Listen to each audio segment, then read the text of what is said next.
ओम शांति। भगवान को त्रिनेत्री, त्रिकालदर्शी, सर्वशक्तिमान कहा जाता है। तो पिता परमात्मा जो इस कलयुग विकारी भ्रष्टाचारी दुनिया को आकर के कांटे से फूल, कलयुग को सतयुग, कांटों के जंगल को फूलों का बगीचा और नर्क को स्वर्ग बनाने आते हैं। ये कर्तव्य केवल एक परमपिता परमात्मा का ही है, जो सहज ज्ञान और सहज राजयोग बल से आत्माओं को पावन बनाकर दैवी गुण धारण करा करके स्वर्ग के लायक बनाते हैं।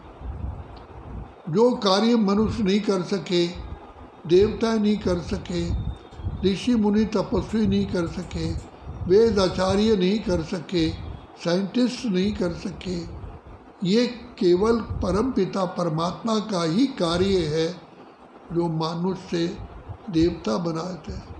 गुरु नानक ने भी कहा है, मानुष से देवता किए कर्त न लागे बात। पिता परमात्मा को मनुष्य से देवता बनाने में देरी नहीं लगती है। तो पिता परमात्मा आकर के सबसे पहले आत्मा की जोत जगाते हैं, अर्थात आत्मा जो अपने आप को भूल गई है, अपने को शरीर समझ बैठी है। जैसे एक ड्राइवर गाड़ी अपने को गाड़ी समझ बैठे, तो ऐसे आत्मा भूल गई है, जिसको देह अभिमान कहते हैं। हूँ मैं आत्मा, ये मेरा शरीर है, लेकिन अपने कोई शरीर समझ बैठे, मैं पुरुष हूँ या मैं नारी हूँ। वास्तव में देखा जाए तो पुरुष और नारी ये हमारी ड्रेस है, ये गाड़ी है, ये रथ है। तो बाप ने आकर के हमको इतना रोशनी दी, समझ दी, ज्ञान अंजन दिया कि जो हम अपने आप को निश्चय करते हैं, सचमुच में मैं आत्मा हूँ, ये देह तो मेरा वस्त्र है। ऐसी देह तो मुझे आत्मा ने अनेकों बार ग्रहण की है, अनेक बार छोड़ी है। मैं आत्मा अजर अमर अविनाशी हूँ और ब्रह्मलोक की रहने वाली हूँ। कहा भी जाता है ये दुनिया मुसाफिर खाना है, एक दिन सबको जाना है। कहते तो सब हैं, लेकिन कहाँ जाना है, कहाँ से आए हैं, कहाँ तेरी मंजिल, कहाँ है ठिकाना। मुसाफिर बता दे कहाँ तुझको जाना। हम इस संसार में मुसाफिरी करने आए हैं, तो हमारा घर तो कोई होगा ना। तो ये भी घर भी भूल गए, स्वयं को भूल गए, अपने स्वधर्म को भूल गए, अपने इस सृष्टि ड्रामा को, नाटक को भी भूल गए और नाटक के रचयिता को भी भूल गए। तो बिल्कुल ही विकारों के वशीभूत हो गए। कैसे पिता परमात्मा हमारे जो सच्चे सच्चे पिता हैं, वो इस माया विकारों की दलदल से निकाल करके हमें सच्चा हीरा बना देते हैं।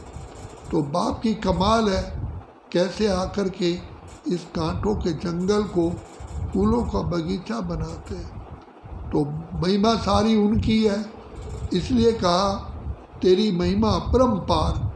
तो पिता परमात्मा जो ज्ञान के, आनंद के, शांति के, प्रेम के, सुख के सागर हैं, दया के सागर हैं, कृपा निधान है, वो इस समय पर हम बच्चों की सेवा पर हाजिर है।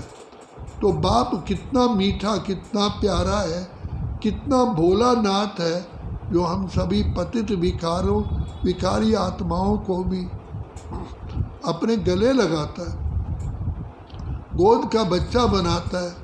तो बाप आकर के जो प्यार का सागर है, दया का सागर है, हम पर अति अति अति कृपा करके प्यार की, दुआओं की वर्षा करते हैं, जिससे हम आत्माएं कांटे से फूल, रोगी से निरोगी बन जाते हैं। तो बाप बार बार कहते हैं, जाग सजनिया जाग, नवयुग आया। हे आत्माओं, हे मेरे लाडले सिकिलते बच्चों, अब स्वर्ग आ रहा है, तो तुम बच्चों को स्वर्ग में केवल चलने के लिए लायक बनना है। और बाप कैसे अति साधारण रूप से हम बच्चों को शिक्षा दे करके कैसे महान आत्मा, पुण्य आत्मा, देव आत्मा, श्रेष्ठ आत्मा, पवित्र आत्मा बना रहे हैं। तो ये बाबा की कमाल है। केवल हमें बाबा की छत्र छाया में रहना है, बाकी तो काम बाबा का है। तो सदा कहा जाता है कि बाप की छत्र छाया में रहोगे तो कितनी भी माया के तूफान होंगे आपको छुएंगे नहीं। कहा जाता है जिसका साथी है भगवान, उसको क्या रोकेगा आंधी और तूफान। तो इस समय पर वर्तमान समय ये संसार कांटों का जंगल है, माया की नगरी है, रावण राज्य है। तो पिता परमात्मा हमको आए हैं श्रेष्ठाचारी दुनिया में ले चलने के लिए, श्रेष्ठ आत्मा बनाते हैं। ये बाप का ही काम है। जैसे सपेरा बीन बजा बजा करके सांपों को मुग्ध करता है, उनका विष निकाल लेता है, ऐसे पिता परमात्मा भी हमें ज्ञान की वीणा सुना करके, ज्ञान की बंसरी, ज्ञान की मुरली सुना करके हम सब आत्माओं को फिर से श्रेष्ठाचारी बना रहे हैं। यही समय है पिता परमात्मा से वरदानों से झोली भरने का, भाग्य बनाने का। अच्छा, ओम शांति, ओम शांति, ओम शांति।